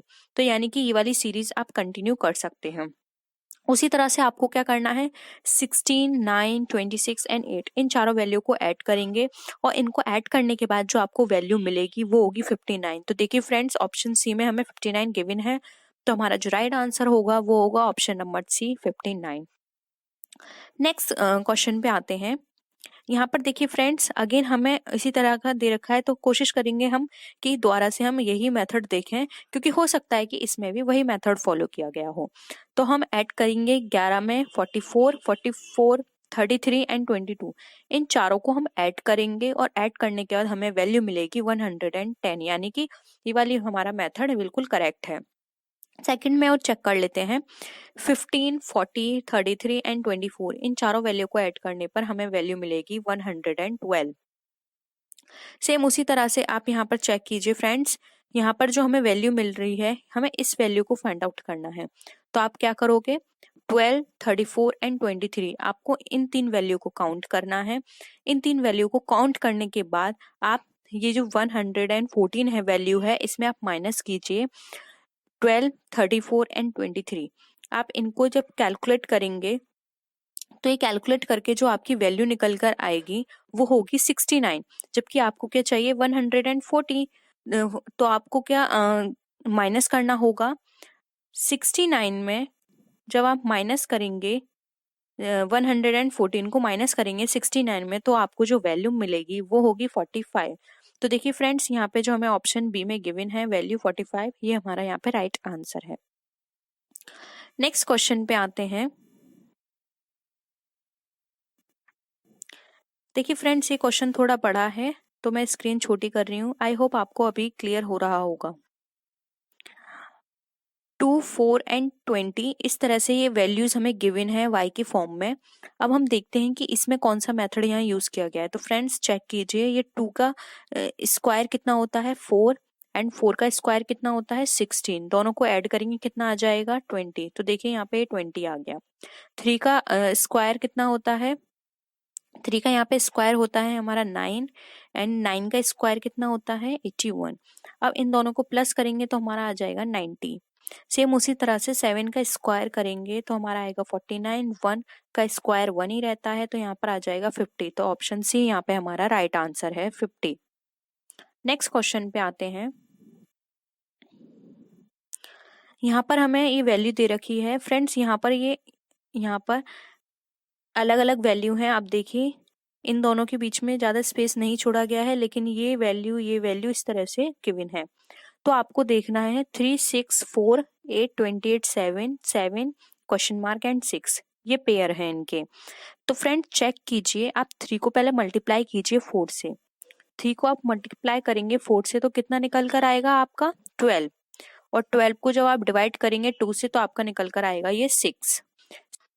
सेम उसी तरह से आप क्या करेंगे 8 को मल्टीप्लाई करेंगे 7 से, 8 को मल्टीप्लाई करेंगे 7 से तो आपका जो आंसर निकल कर आएगा वो होगा 56, और जब आप इसको 2 से डिवाइड करेंगे तो आपको कितना मिल जाएगा आंसर 28 जो कि गिवन है।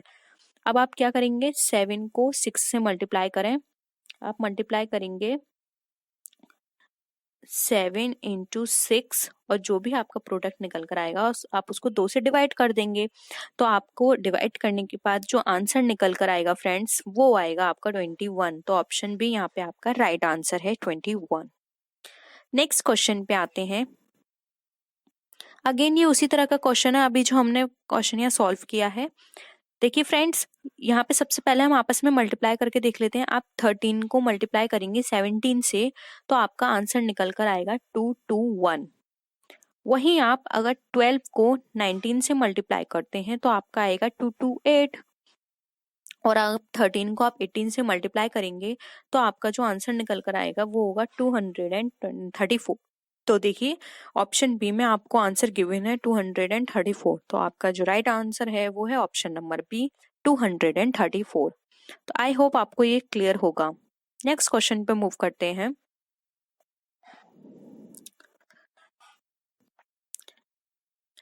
यहाँ पर फ्रेंड्स हमें ये डिजिट दे रखी है 7, 36, 27, 2। तो सबसे पहले हम बाहर की डिजिट को ले लेते हैं, क्योंकि मोस्टली यही होता है, बाहर की जो डिजिट्स होती हैं उनका माइनस, स्क्वायर, क्यूब करें तो हमारा बीच का प्रोडक्ट जो है वो निकल कर आ जाता है।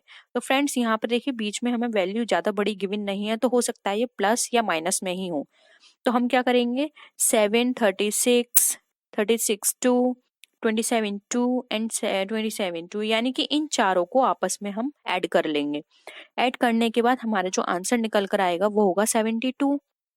सेम उसी तरह से 4, 70, 9, 69 इन चारों वैल्यू को आपस में ऐड करेंगे तो हमारा निकल कर आ जाएगा 152।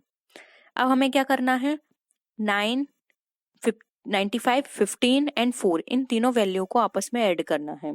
इन तीनों वैल्यू को जब हम आपस में ऐड करेंगे तो फ्रेंड्स हमारे पास जो आंसर निकल कर आएगा वो यहाँ पर जो हमारा आंसर होगा 95, 15 एंड 4 का, वो हमारा आंसर यहाँ पर होगा 114। अब फ्रेंड्स 114 हमारा आंसर है, लेकिन यहाँ पे कितना गिवन है 123।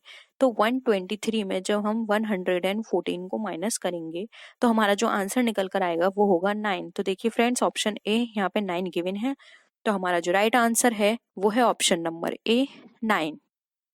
नेक्स्ट क्वेश्चन पे आते हैं। अब यहाँ पर हमें डिजिट्स दे रखी हैं, हमें देखना है कि इसमें क्या है। तो फ्रेंड्स देखिए यहाँ पे साफ पता पड़ रहा है 2 से मल्टीप्लाई किया 3 का तो यहाँ पर आ गया 6, 7 से मल्टीप्लाई किया 12 का तो आ गया 84। अब 9 से मल्टीप्लाई करेंगे 15 में तो हमारा क्या आएगा, यानी कि जब हम 15 का 9 से मल्टीप्लाई करते हैं तो हमारा आना चाहिए आंसर 135। तो देखिए ऑप्शन नंबर बी में ये गिवन है, तो हमारा राइट आंसर हो गया ऑप्शन नंबर बी 135।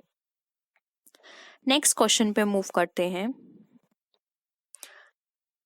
4, 9 एंड 6। तो फ्रेंड्स देखिए 4 किसका स्क्वायर है 2 का स्क्वायर है, 9 किसका स्क्वायर है 3 का स्क्वायर है, और इन दोनों को अगर मल्टीप्लाई कर देते तो कितना आ जाएगा 6। अगेन हम यहाँ देखते हैं 9 यहाँ किसका स्क्वायर है 3 का, 4 किसका स्क्वायर है वो 16 स्क्वायर है 4 का। इन दोनों को मल्टीप्लाई करते हैं तो हमारे पास आंसर आएगा 12। 16 किसका स्क्वायर है 4 का, और यहाँ पर हमें चाहिए 20। तो फ्रेंड्स 16 अगर 4 का स्क्वायर है तो हमें ऐसी कौन सी वैल्यू लानी होगी जिसमें मल्टीप्लाई करने के बाद 20 आए। तो आप सीधे ऐसे भी चेक कर सकते हैं कि 4 के टेबल में हमारा जो 20 है वो कितने टाइम आता है 5 टाइम आता है।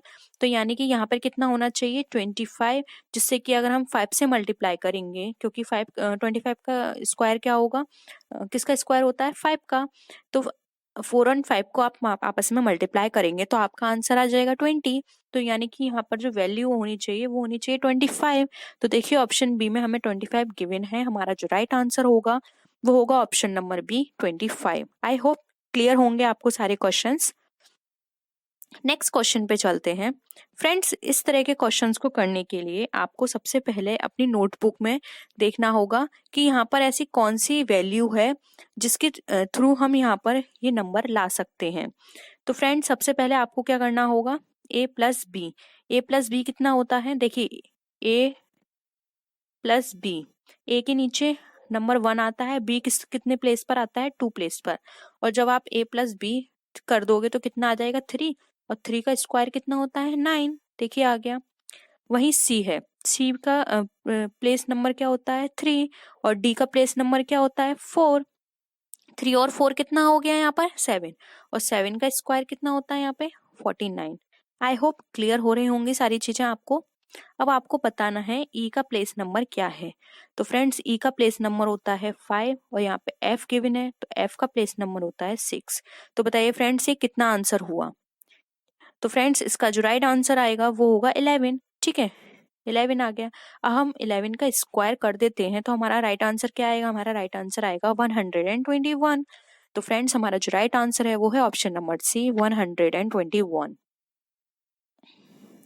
बहुत इंटरेस्टिंग क्वेश्चन होते हैं, बस इसमें थोड़ा दिमाग लगाने की जरूरत होती है क्योंकि उन क्वेश्चंस में जब तक हमारा वो आंसर नहीं निकल रहा तब तक हमें डिफिकल्ट लगते हैं, लेकिन जब आ जाता है तो हमें लगता है ओ शिट ये तो बहुत ही सिंपल था, इसमें ये वाली ट्रिक थी। तो बस आपको थोड़ी प्रैक्टिस की जरूरत है, उसके बाद आपको ऐसे क्वेश्चन सॉल्व करना अपने आप आ जाएगा।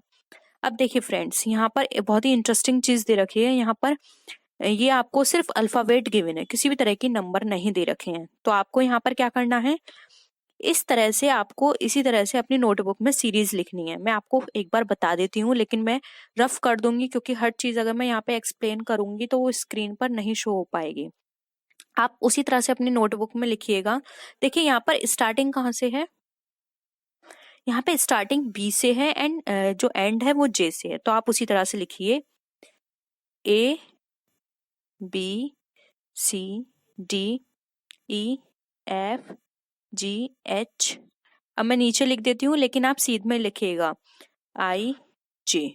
ठीक है, HIJ। अब आप देखिए फ्रेंड्स बी और सी दे रखा है, बी एंड सी, और लास्ट सेकंड में क्या दे रखा है EF, यानी कि EF। बीच में इन्होंने कितना अल्फाबेट मिस किया, 1 अल्फाबेट। याद रखिए बीच में 1 अल्फाबेट मिस किया है। लास्ट में क्या दे रखा है IJ, यानी कि ये वाला IJ। यहाँ इन्होंने कितना अल्फाबेट मिस किया है, 2, यानी कि कौन सी सीरीज चल रही है, एक बार 1 अल्फाबेट छोड़ेंगे, दूसरी बार 2 अल्फाबेट छोड़ेंगे। अब आप उसी तरह से फ्रेंड्स नीचे की सीरीज बनाइए, जे से लेके आर तक लिखिए, JKLMNOPQR। आप इस तरह से जे से लेके आर तक लिख लीजिए। अब आप देखिए जे के बाद के आता है, ठीक है, और के के बाद क्या आता है L, लेकिन इन्होंने L1 अल्फाबेट छोड़ना है, इन्होंने छोड़ दिया। उसके बाद इन्होंने लिया है MN, MN के बाद क्या आता है OP, इन्होंने उस अल्फाबेट को छोड़कर P के बाद क्या आता है QR, इन्होंने QR ले लिया। अब उसी तरह से अब मैं इसको पूरा आपको बता देती हूँ, RSTUVWXYZ। अब आप देखिए फ्रेंड्स RS इन्होंने लिया है, बीच में एक अल्फाबेट छोड़ा है, फिर उन्होंने UV लिया है, उसके बाद 2 अल्फाबेट छोड़े हैं। तो अब कितना आएगा, अब आना चाहिए YZ। तो ऑप्शन बी 4 हमारा यहाँ पे राइट आंसर है, Y एंड Z। अगेन मैं बोल रही हूँ फ्रेंड्स बी नहीं है, क्योंकि कई बार ऐसा होता है हम लोग आपको आंसर करते हैं तो गलती से कुछ ऑप्शन रिपीट हो जाता है या फिर गलत बोल दिया जाता है तो आप लोग कंफ्यूज हो जाते हैं। मैं बार बार बोल रही हूँ ऑप्शन नंबर 4 यहाँ पे राइट है, क्योंकि आप देख सकते हैं YZ यहाँ पर आएगा, हमें 2 नंबर यहाँ पे रिप्लेस करने हैं उसके बाद। तो ऑप्शन नंबर डी जो कि है हमारा YZ हमारा राइट आंसर है। नेक्स्ट क्वेश्चन पे आते हैं, ACF। अब देखिए फ्रेंड्स यहाँ पर नीचे नंबर गिवन है तो आपको सीरीज पहले ऐसे देखनी होगी। अब देखिए फ्रेंड्स ABCDEF,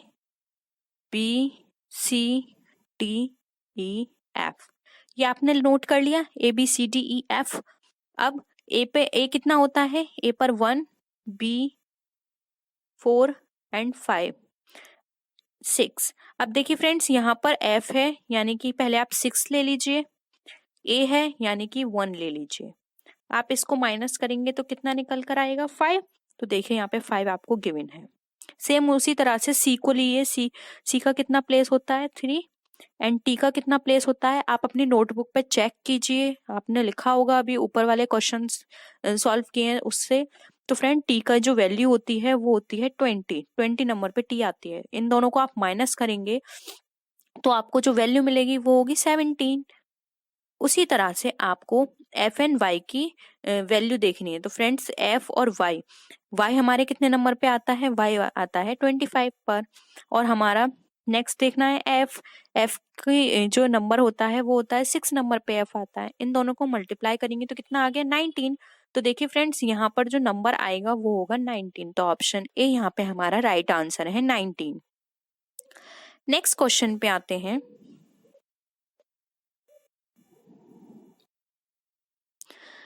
ये बहुत ही इंटरेस्टिंग क्वेश्चन है फ्रेंड्स, और थोड़ा डिफिकल्ट भी है क्योंकि इसको करने में आपको बहुत टाइम लगेगा। तो प्लीज मैं आपसे बार बार यही कहूंगी कि आप ऐसे क्वेश्चंस को बाद में कीजिएगा, क्योंकि ऐसा भी हो सकता है कि आप सॉल्व कर रहे हैं लेकिन लास्ट तक आपका सोल्यूशन ना निकले, तो हो इसके चक्कर में आपके और क्वेश्चंस भी रह जाएंगे। तो इस तरह के क्वेश्चंस अगर आपको थोड़ी देर प्रैक्टिस करने के बाद भी आपको लगता है कि आप नहीं पहुंच पा रहे हैं जो इसका आंसर है, तो आप उसको छोड़ दीजिए, उसी टाइम नेक्स्ट करने पे लग जाइए। ऐसे क्वेश्चंस आप बाद में सॉल्व कीजिए। तो फ्रेंड्स यहाँ पर दे रखा है हमें 4, 16, 64 एंड 9। देखिए फ्रेंड्स, नंबर को देख के लग रहा है कि ये स्क्वायर हैं सारे, ठीक है, किसी ना किसी के, जबकि बीच में जो 17 है ये बहुत स्मॉल डिजिट है इनके सामने। तो हम ये नहीं कह सकते कि आप इन चारों को प्लस कर दीजिए तो आपको मिडिल वैल्यू मिल जाएगी, ऐसा नहीं हो सकता। तो आपको देखना है ये स्क्वायर किस किस के हैं। 2 का स्क्वायर क्या है? 4। 16 का स्क्वायर, 16 किसका स्क्वायर होता है? 4 का। 9 किसका स्क्वायर होता है? 3 का। एंड 64 किसका स्क्वायर होता है? 64 स्क्वायर होता है हमारा 8 का। तो फ्रेंड्स क्यों ना हम अब इनको प्लस करके देखें। 8, 3, 14 एंड 2। तो फ्रेंड्स अगर हम इनको प्लस करेंगे तो हमारी डिजिट निकल कर आएगी 17। तो देखिए मिडिल में हमें 17 गिवन है। सेम उसी तरह से हम देखते हैं 36। 36 किसका स्क्वायर होता है? 6 का। 1, 1, 1 का ही होता है। 16 अगेन 4 का। 4 किसका होता है? 2 का स्क्वायर होता है। अब आप इनको सबको प्लस कर लीजिए, देखिए आपका आंसर निकल कर आएगा 13। तो देखिए मिडिल में हमें जो वैल्यू दे रखी है वो है 13।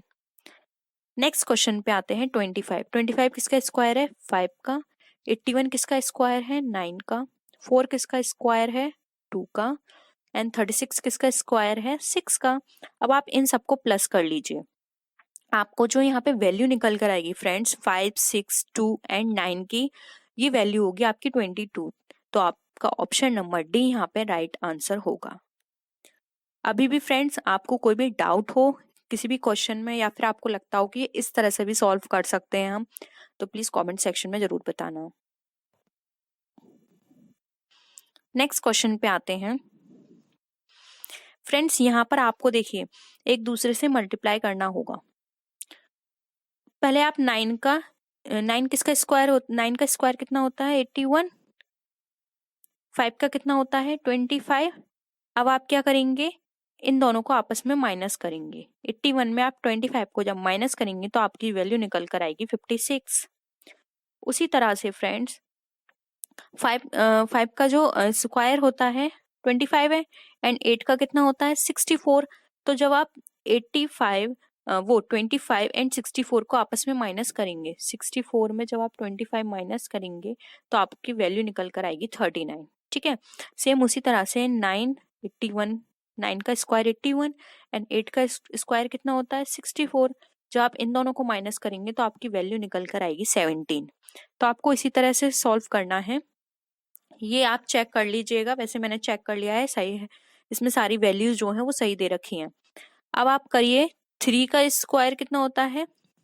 3 की वैल्यू जब हम स्क्वायर करके निकालते हैं तो ये होती है हमारी 9। ठीक है, 6 का कितना होता है? 36। अब 36 बड़ी संख्या है, तो 36 में से आप जब 3 को 9 को माइनस करेंगे तो आपकी वैल्यू निकल कर आएगी 27। तो देखिए फ्रेंड्स ऑप्शन में 27 गिवन है, तो आपका जो राइट आंसर होगा वो होगा ऑप्शन नंबर बी 27। उसी तरह से फ्रेंड्स आप यहाँ पे चेक भी कर सकते हैं। 7 का कितना होता है? 7 स्क्वायर का 49। 6 का कितना होता है? 36। जब आप 49 में से 36 को माइनस करेंगे तो आपके पास वैल्यू आएगी 13। देखिए ये रही 13। तो आप इस तरह से चेक कर सकते हैं, हमारा ये वाला मेथड यहाँ पे अप्लाई होगा। नेक्स्ट क्वेश्चन पे आते हैं।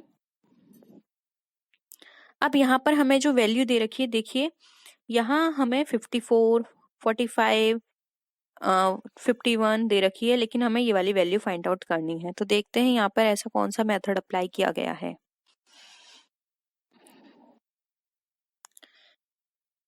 यहाँ पे फ्रेंड्स देखिए 13 हमें गिवन है -12। ये जो 13 है इसको माइनस करिए 12 से, यानी कि 13 माइनस 12 कितना हो गया फ्रेंड्स? 18। ठीक है, 13, इस 13 को आपने इस 12 से माइनस किया, आपका आंसर आ गया 18।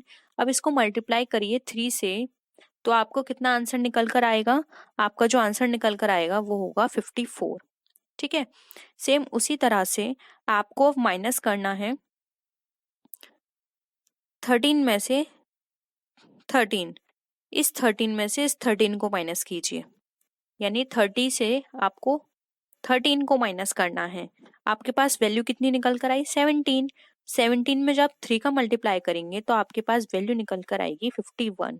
ठीक है, सेम उसी तरह से अब आपको 27 में से इस 12 को माइनस करना है, एंड जो भी आपका प्रोडक्ट निकल कर आएगा वो होगा आपका 15।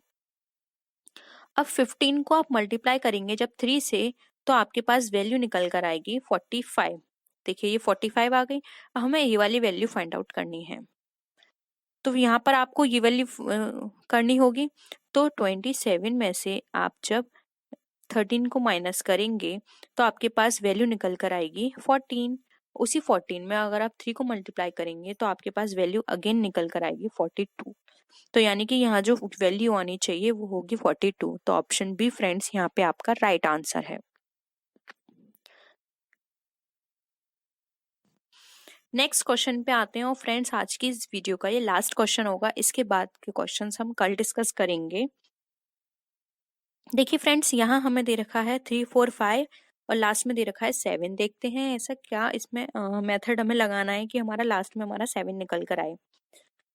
फ्रेंड्स यहाँ पर आप मल्टीप्लाई कीजिए 3 को 4 से। 3 4 जा कितना होता है?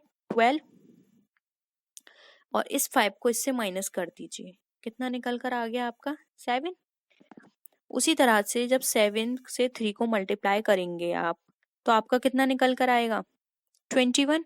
और 21 में जब आप माइनस करेंगे इस 9 को, तो आपका निकल कर आ जाएगा 12। अब हमें क्या करना है? 4 2 जा कितना होता है? 8।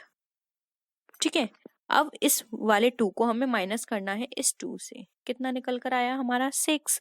तो देखिए फ्रेंड्स, ऑप्शन सी यहाँ पे हमारा राइट आंसर है। ऑप्शन सी यानी कि 6 हमारा राइट आंसर होगा। What is the main function of finance commission in India? यानी कि भारत में वित्त आयोग का प्रधान होता है, यानी कि फाइनेंस मिनिस्टर बोल सकते हैं, उसका क्या काम होता है?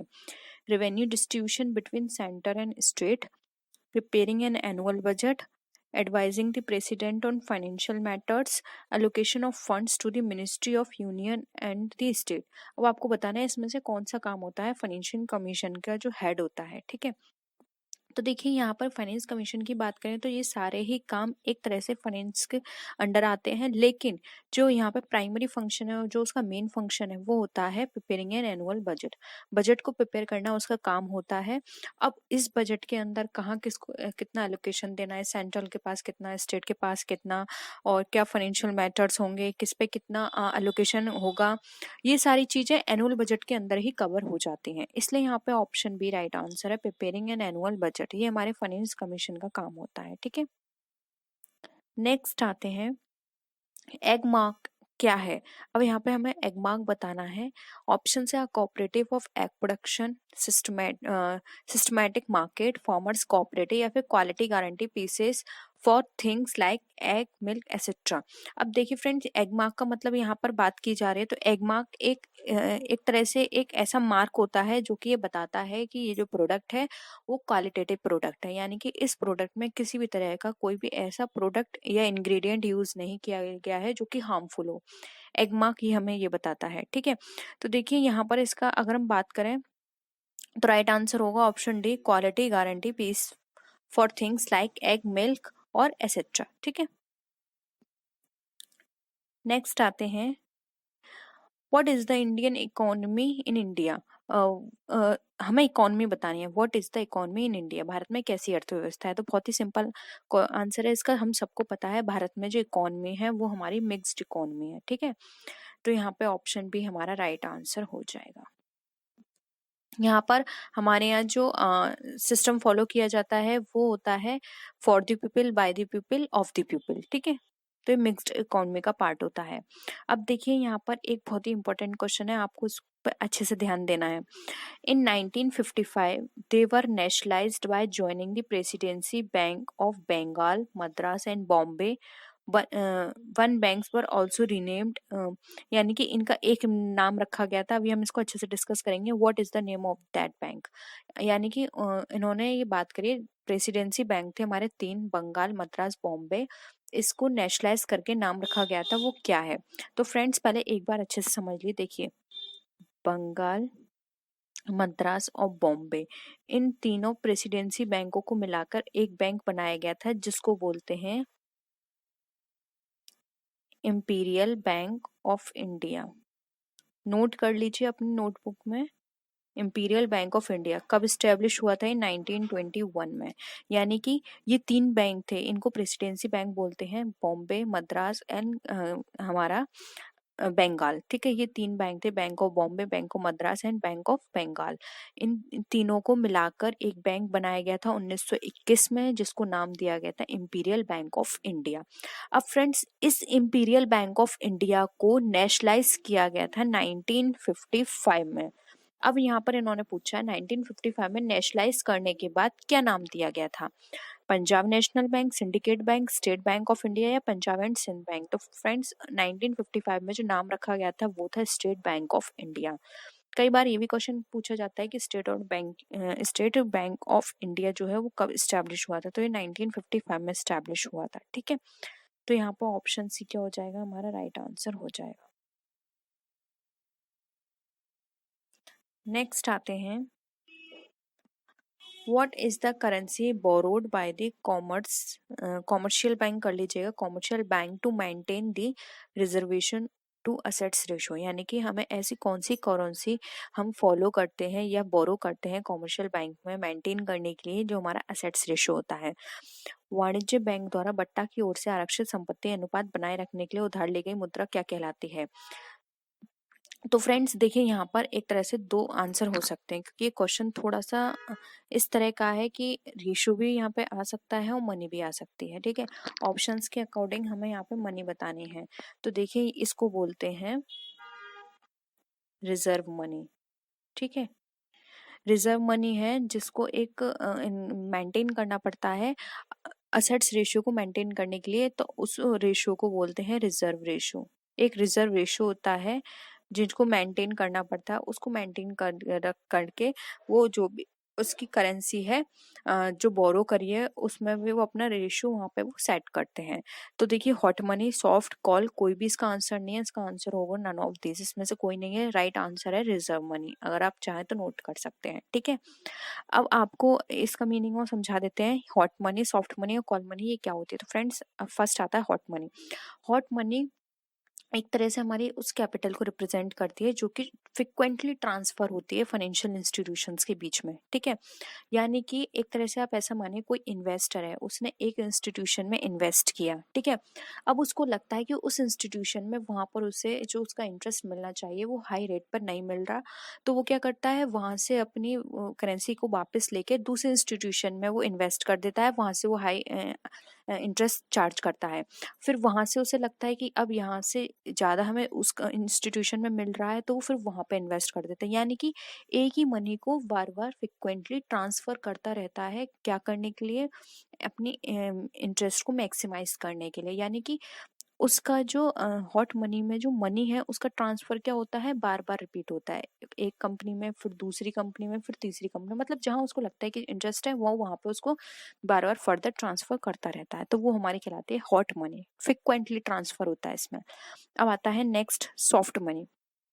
फ्रेंड्स इसका दूसरा नाम भी उसको लिख लीजिए, सॉफ्ट मनी को बोला जाता है नॉन फेडरल मनी। ठीक है, अब नॉन फेडरल मनी हमारी कंट्रीब्यूट करती है जो भी हमारे आउटसाइड लिमिट्स होती हैं, उसके अलावा ये जो एक्सपेंड की जाती है।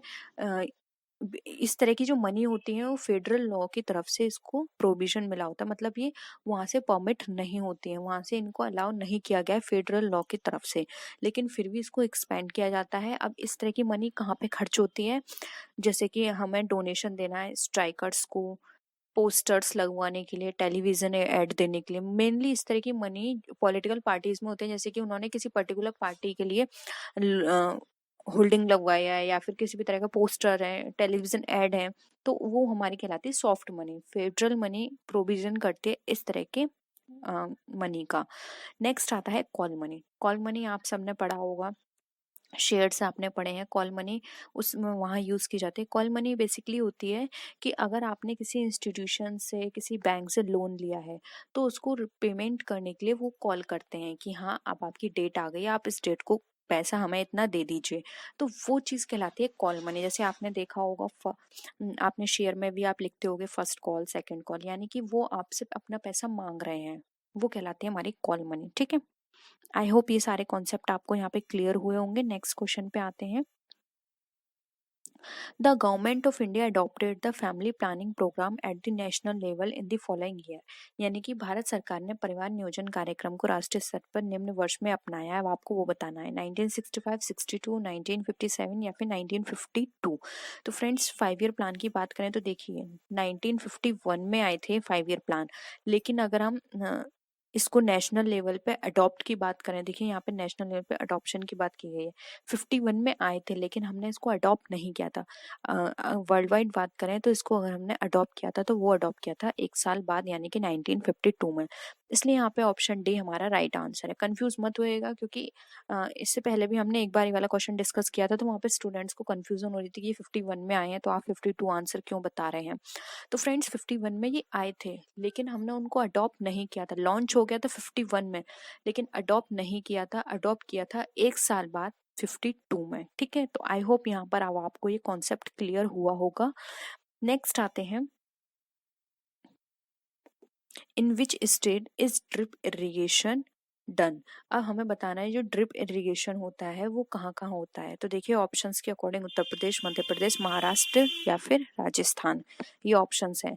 तो देखिए यहाँ पर अगर इन ऑप्शंस के अकॉर्डिंग बात करें तो महाराष्ट्र इसमें राइट आंसर है। वैसे और भी स्टेट हैं जैसे कि आप नोट कर लीजिए, कर्नाटका और तमिलनाडु। ठीक है, यहाँ पे ड्रिप इरिगेशन किया जाता है।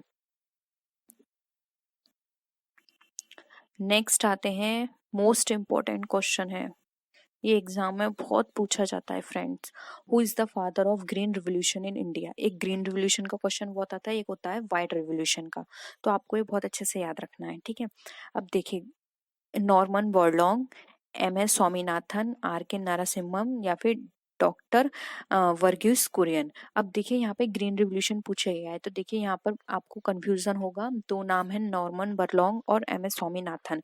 तो देखिए अगर हम वर्ल्ड के कॉन्टेस्ट में बात करेंगे तो आएगा यहाँ पे हमारा नॉर्मन बोरलॉन्ग, और अगर हम इंडिया के कॉन्टेस्ट में बात करेंगे तो आएगा हमारा एम एस स्वामीनाथन। तो यहाँ पर हमें इंडिया का पूछा गया है तो राइट आंसर हो जाएगा बी।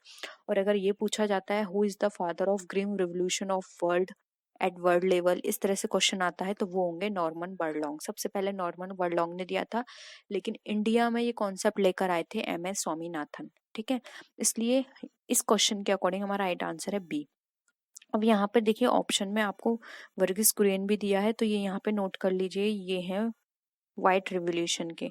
वैसे बहुत सारे रिवोल्यूशन से मैं आगे आपको करा दूंगी। अगर आप सेपरेट वीडियो चाहते हैं तो सेपरेट वीडियो भी प्रोवाइड मैंने ऑलरेडी करा दी है, लेकिन आप अगर चाहते हैं तो हम एक बार रिवीजन कर लेंगे। फ्रेंड्स यहाँ पर जो फादर पूछे जाते हैं वो सिर्फ 2 रिवोल्यूशन के फादर आते हैं एग्जाम में सबसे ज्यादा। एक आता है ग्रीन रिवोल्यूशन, बहुत ही इंपॉर्टेंट है, और साथ में आता है व्हाइट रिवोल्यूशन के। तो आप याद कर लीजिए वर्गीस कुरियन व्हाइट रिवोल्यूशन के फादर हैं। ठीक है, ये 2 के नाम बहुत पूछे जाते हैं। और ये भी पूछा जाता है जो व्हाइट रिवोल्यूशन है वो किससे रिलेटेड है, तो आपको ये भी पता होना चाहिए। ठीक है, नेक्स्ट आते हैं, what is the total value of goods and services produced in a country in a given time period। यानी कि किसी निश्चित समय अवधि में किसी देश में उत्पादित वस्तुओं और सेवाओं के कुल मूल्य को क्या कहते हैं। अब देखिए यहाँ पर एक बार पहले हम ये सारे टर्म्स समझ लेते हैं, जैसे कि ये है disposable income, national income, per capita income या फिर नेट नेशनल इनकम।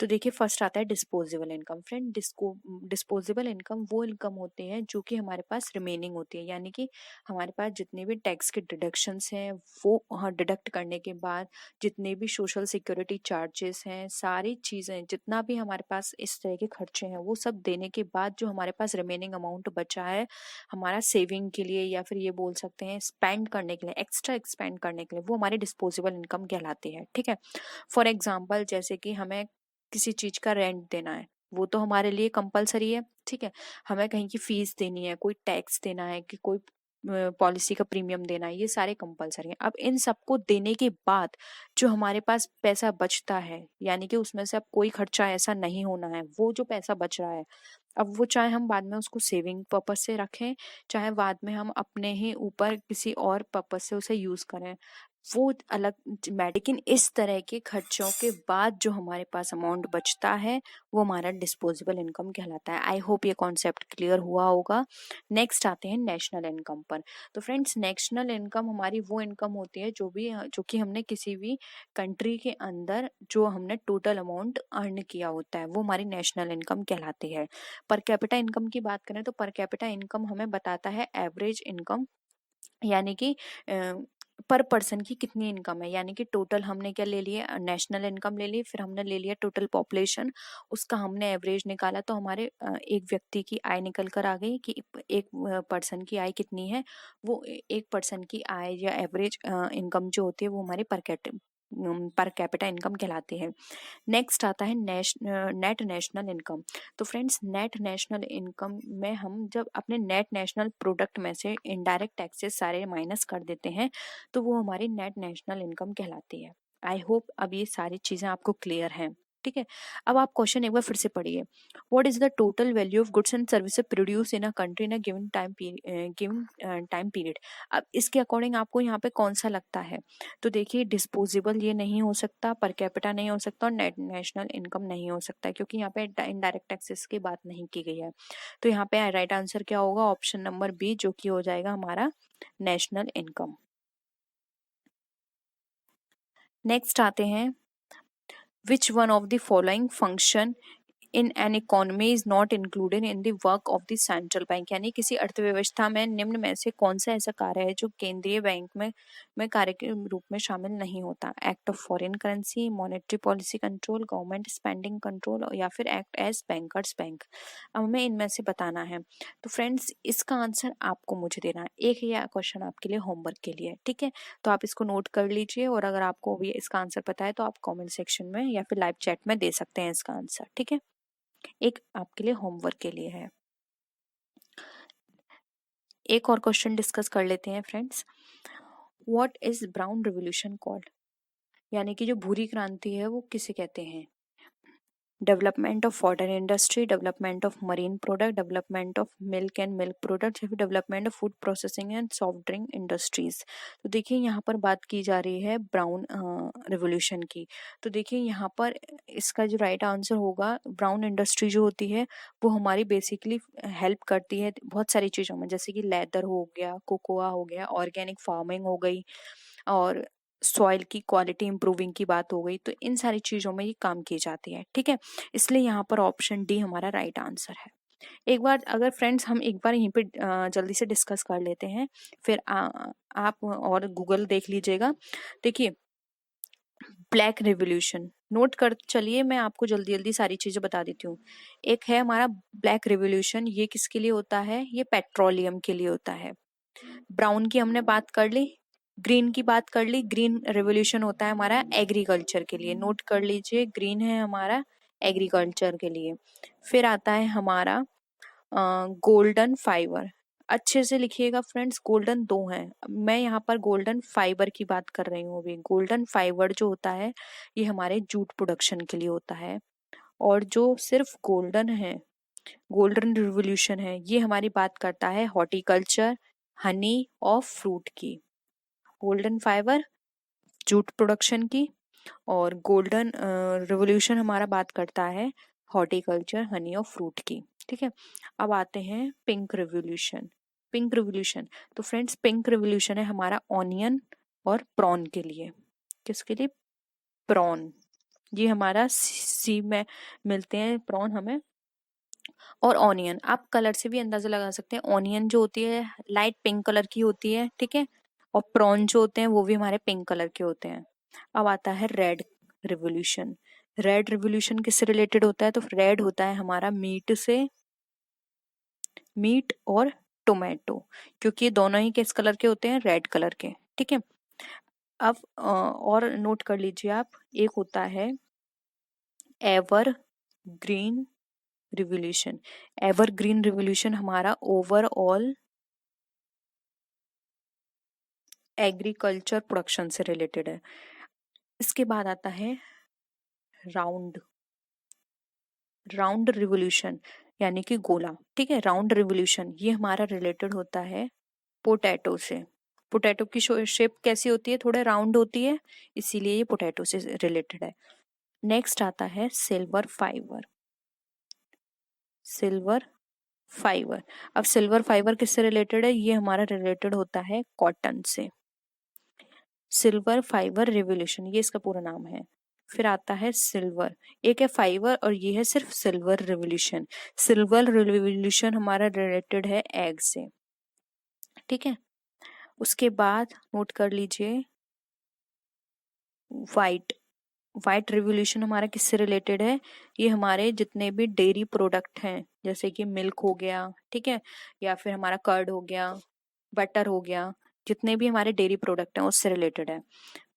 नेक्स्ट है येलो रिवोल्यूशन। येलो रिवोल्यूशन हमारा रिलेटेड होता है ऑयल सीड से। ठीक है, और आता है ग्रे रिवोल्यूशन। ग्रे रिवोल्यूशन हमारा रिलेटेड होता है फर्टिलाइजर प्रोडक्शन से। ठीक है, तो ये थे कुछ रिवोल्यूशंस।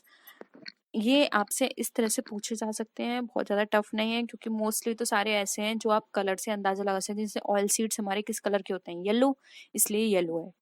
टोमेटो हमारा कैसा होता है, रेड, तो रेड रिवोल्यूशन से है।